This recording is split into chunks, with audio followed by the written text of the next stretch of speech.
जो भी विपक्ष दल है वो हमें मुसलमान पार्टी के नाम पर लोगों को गुमराह करते हैं। ये पार्टी दलित लाचार मजलूमों की है, इसलिए इसमें सब हिस्सेदारी लेकर के इस बार MIM को मजबूती के साथ आगे बढ़ाएंगे। इस बार पतंग छाप भारी मतों से जीतेगा और हमारा इंशाअल्लाह मुसलमान क़यादत तैयार होगा। यहाँ से काम करने के लिए मंत्री होना जरूरी नहीं है, मुंह में आवाज चाहिए, बोका नहीं चाहिए। बोका की तरह अगर रहेगा तो फिर कुछ भी नहीं।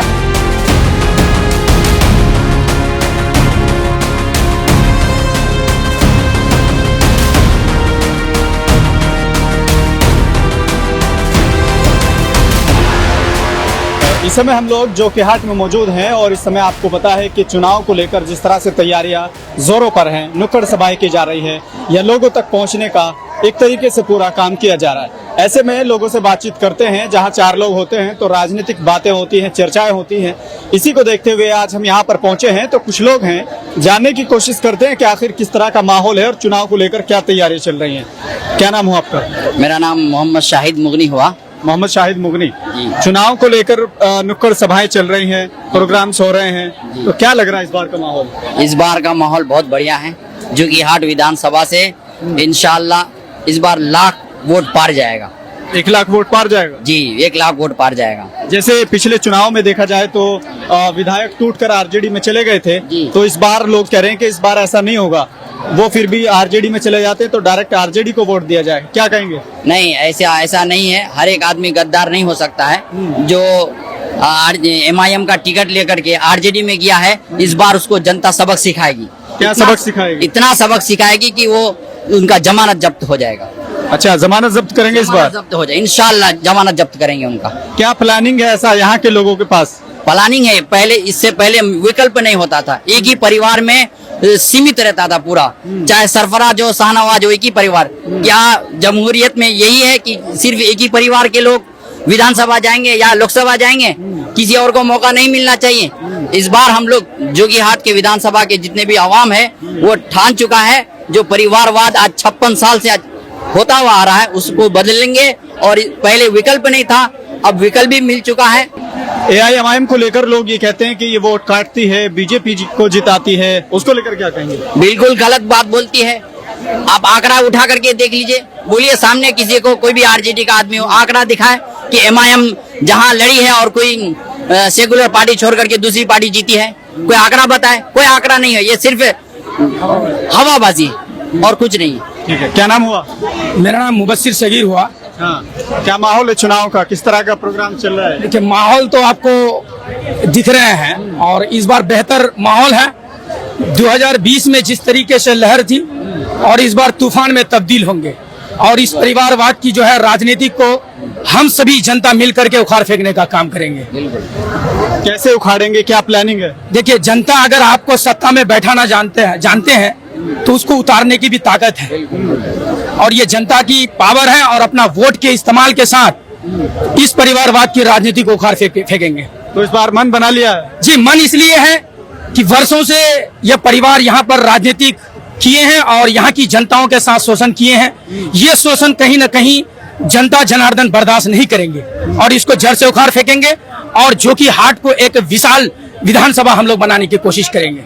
ऐसे में जब कई पार्टियां मैदान में हैं, जनसुराज भी आजकल बहुत मेहनत कर रही हैं और इंडिया गठबंधन, NDA गठबंधन, वो सब लोग हैं, तो कैसे इन लोगों पर विश्वास किया जाए MIM पर? देखिए, MIM हमारे हक के लिए हमेशा लड़े हैं। ये दलितों, मजलूमों और लाचारों की ये पार्टी है, ये मुसलमान की पार्टी नहीं है। आज जो है हमारे जो भी विपक्ष दल है वो हमें मुसलमान पार्टी के नाम पर लोगों को गुमराह करते हैं। ये पार्टी दलित लाचार मजलूमों की है, इसलिए इसमें सब हिस्सेदारी लेकर के इस बार MIM को मजबूती के साथ आगे बढ़ाएंगे। 4 विधायक यहाँ से भाग गए, वो 4 विधायक भागे हैं, ये जनता नहीं भागी है। जनता अपने जगह पे अब भी खड़ी है और इस बार इस 4 विधायकों की जमानत जब्त होगी इंशाल्लाह। तो इस बार MIM कितने विधायक यहाँ से जीतने वाली है? देखिए, लगभग सीटों में वो लड़ेंगे और इंशाल्लाह 15 से 20 सीट हम लोग के पक्ष में आएंगे इंशाल्लाह जरूर। 15 से 20 विधायक सीमांचल की जनता देने वाली इस बार? जी बिल्कुल देंगे और उससे ज्यादा भी हो सकते हैं। इसमें कोई किन मुद्दों पर चुनाव होगा? मुद्दा ये रहेंगे कि हमारे जो है सीमांचल के गरीबों को ठगा गया है, ये सेकुलर के नाम पे हमें गुमराह किए गए हैं। ये सेकुलर पार्टी कभी हमारे हित में नहीं बोले हैं। यही एक बड़ी मुद्दा रहेंगे और इस मुद्दा पर सभी सीमांचल की जनता MIM को वोट करेंगे और इंशाल्लाह एक मजबूती के साथ अपना गद्दी हासिल करेंगे। क्या नाम हुआ? आसिफ इलाही। क्या किस तरह का माहौल है? माहौल यहाँ पर MIM का बहुत अच्छा है और पिछले बार भी MIM ही यहाँ से जीते थे और अच्छे माहौल से जीते थे। उससे बेहतर माहौल है इस बार जोकीहाट विधानसभा में MIM का। पिछली बार कह रहे हैं कि बहुत अच्छी लहर थी, लेकिन इस बार ऐसी लहर नहीं है जितना पिछली बार था। और पिछली बार लहर थी तो 5 सीटें जीत गई थी, इस बार लहर नहीं है, तो क्या होगा? इस बार 30-40 पार करेगा। इस बार उससे बेहतर लहर है। अवैसी साहब को सब कोई जान चुके हैं, पिछली बार उतना नहीं जानते थे, इस बार बहुत अच्छे से जान चुके हैं। और यहाँ पर जो 5 विधायक हम लोगों ने जिताया था, जिसमें से 4 को तोड़ करके यही जोकीहाट विधानसभा का MLA जो है वो राजद से पुराना ताल्लुकात था, उसका बातचीत हुआ, कुछ पैसों में बिक गया और जनता उस वक्त खामोश हो गया था। लेकिन जनता इस बार वोट के चोट से अपना पावर दिखाएंगे और उसको यहाँ से भगाएंगे। तो क्या इस बार जनता जागरूक हो गई है जोकीहाट की? बेशक जागरूक हो गया है। क्या लग रहा है? जैसे जागरूक हो रही है तो क्या लग रहा है? इस बार पतंग छाप भारी मतों से जीतेगा और हमारा इंशाल्लाह मुसलमान क़यादत तैयार होगा। यहाँ से लीडर मुसलमान होगा और हमें भी मौका मिलेगा संसद पे जाने के लिए। जैसा कि अभी कुछ दिन पहले पटना में विधानसभा ये हुआ, जो एक भी मुस्लिम चेहरा यानी एक भी विधायक उस पर नहीं था उसके साथ, तेजस्वी और राहुल के साथ। यहाँ तक कि पूर्णिया का पप्पू यादव वो भी साइड पे रो रहे थे, बेचारे परेशान थे। इसलिए हम लोग चाहते हैं कि ओवैसी को भारी मतों से वोट दे करके यहाँ हम लोग पटना पहुँचाएंगे। RJD का गठबंधन है, उन्होंने ओवैसी को साथ नहीं लिया, तो यहाँ के लोग क्या सोचते हैं? RJD अगर ओवैसी साहब को साथ में नहीं लिया है MIM को, तो जो साथ नहीं लिया है तो उसको वोट भी नहीं मिलेगा। क्या बात कर रहे हैं कि लोग कह रहे हैं कि गठबंधन की लहर चल रही है? नहीं, कोई लहर नहीं है, दिखाओ कर लहर है बस। मोहम्मद इमरान आलम। कहाँ से हैं आप? सर गाँव खुट्टी खड़िया से। जोकीहाट से ही है ना? जोकीहाट से ही। क्या किस तरह का माहौल है यहाँ? सर यहाँ का बढ़िया माहौल है सर। कैसा, किसकी तरफ जा रहा है इस बार पतंग की तरफ जा रहा है सर। टोटल पतंग की टोटल लालटेन का क्या होगा? लालटेन का कुछ नहीं होगा सर। क्यों नहीं होगा? इतने साल से लालटेन को हम लोग जिताए लेकिन कोई विकास नहीं हुआ हमारे क्षेत्र में। तो कौन कर सकता है विकास? ये विकास पतंग वाला ही कर सकता है सर, क्योंकि नया विकल्प है और बढ़िया कैंडिडेट है और बढ़िया विकास करेगा सर। क्या नाम हुआ? अब्दुल कलाम। अबुल कलाम। क्या माहौल है चुनाव का? कैसी ये बात कर रहे हैं? बहुत बढ़िया, 1 नंबर बात कहा है। क्या 1 नंबर कर रहे हैं? लोग कह रहे हैं बीजेपी जितवा देंगे लोग। नहीं, ये सब तो बेकार की बात है। जिस तरह पिछले मरतबा 2020 में पतंग छाप को जिताए थे, इस मरतबा भी पतंग छाप को जिता के भेजेंगे विधानसभा। पिछली बार आप लोगों ने जिताया लेकिन वो RJD में चले गए। वो उसकी गद्दारी है, हमारी नहीं। हम अपना वफादारी साबित किए थे लेकिन वो अपने वफादारी पे कायम नहीं रहा, इसलिए इस मरतबा उसको सबक सिखाना है। कैसे सबक सिखाएंगे? जब आपके सामने वोट मांगने आएंगे तो आप क्या सवाल करेंगे उनसे? सामने तो आएंगे ही नहीं, अगर आएंगे तो उसको जवाब दिया जाएगा। अगर वो सवाल करे तो उसको जवाब दिया जाएगा। आप लोग क्या सवाल करेंगे उनसे? उनसे कहेंगे कि हम तो आपको देख के वोट नहीं दिए थे, पतंग छाप को देख के वोट दिए थे, लेकिन आपने हमारे सीने में जो ये बेवफाई का जो गद्दारी का दवा छेड़ा है, अब इसका सबक इस मरतबा आपको सिखा के रहेंगे। कैसे सिखाएंगे? उसको वोट नहीं देंगे, उसको अब उसको बाहर आना पड़ेगा, विधानसभा नहीं जा पाएगा। उसने जितना कमाना था वो कमा लिया। काम करने के लिए मंत्री की जरूरत नहीं है। अख्तरुल ईमान एक वाहिद मंत्री, ये क्या कहता है, MLA बचा था। वहाँ के रोड अमर के लोग बोलते हैं जो 20 साल में काम नहीं हुआ था वो 5 साल में करके दिखाया। काम करने के लिए मंत्री होना जरूरी नहीं है, मुंह में आवाज चाहिए, बोका नहीं चाहिए। बोका की तरह अगर रहेगा तो फिर कुछ भी नहीं, समझे कि नहीं? सही बात है। काम करने के लिए, काम लेने के लिए आवाज उठाना पड़ता है। कभी देखे हैं विधानसभा में वो लोग, कोई भी भाई में से कोई भी बोल सके?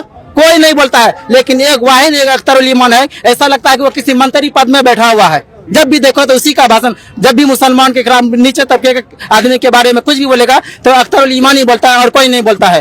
एक मरतबा अवैसी साहब बता रहे थे कि पार्लियामेंट में किसी मुसलमान के खिलाफ कोई जैसे बात छिड़ा था तो वहाँ उसको बोलना चाहिए था, लेकिन असरारुल हक साहब नहीं बोले वहाँ पर, तो असरारुल हक साहब को जब बाहर में मौलाना ये असदुद्दीन अवैसी मिले तो वो कहा कि भाई साहब मौलाना जी आपको बाहर में यानी अंदर में बोलना चाहिए था, आप क्यों नहीं बोले? वो कहा कि हमें तो बोलने की कोशिश कर रहा था लेकिन पार्टी का इजाजत नहीं था, पार्टी की वजह से मैंने बैठा रहा। इसलिए हम लोग अब सोच लिए हैं जब तक अपनी पार्टी नहीं होगी तब तक हमारा आवाज उठाने वाला कोई नहीं होगा।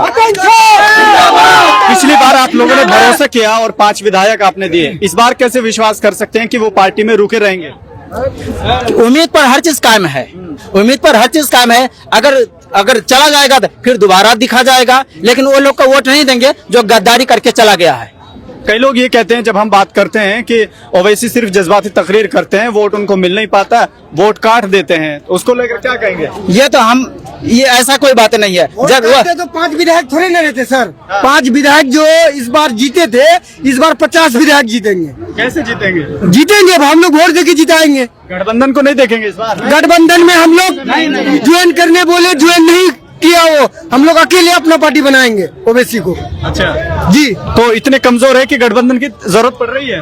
हम जरूरत नहीं पड़ रही है। वो बी टीम बोल रहा था जिसकी वजह हम लोग गठबंधन में जाने के लिए सोचे थे, लेकिन उसने मना कर दिया, हम लोग नहीं जाएंगे। अब क्या करेंगे यहाँ के लोग? यहाँ के लोग हम लोग अपना खुद पार्टी बनाएंगे, अपनी खुद पार्टी बनाएंगे? ओवैसी का, ओवैसी का। अच्छा, ओवैसी को जिताएंगे? जी, कई लोग ये कहते हैं कि ये तो भड़काते हैं, सिर्फ भड़काते नहीं है, काम करते हैं।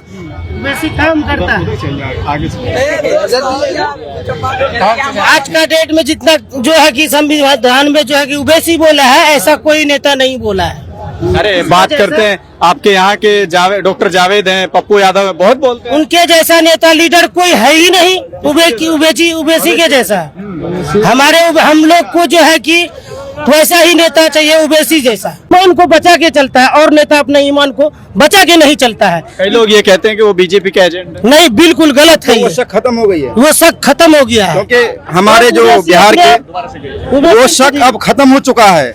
इसलिए कि जब हमारे अख्तर साहब अपने हाथ को आगे बढ़ाए तो राजद के जो हैं आरजेडी के उस हाथ को खींच लिया आपने।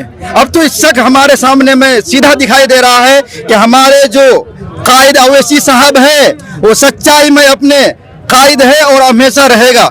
इसलिए हम लोग चाहते हैं कि हम लोग हर एक जाति को लेकर, सिख ईसाई मुस्लिम जितने भी हैं, हर जात को लेकर के हमारे ओवैसी साहब चलते हैं और इंशाअल्लाह चलते रहेंगे।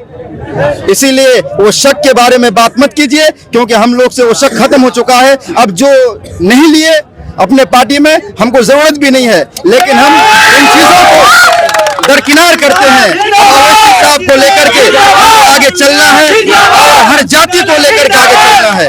हर जात के साथ हम लोग चलेंगे, सब हम लोग भाई भाई हैं।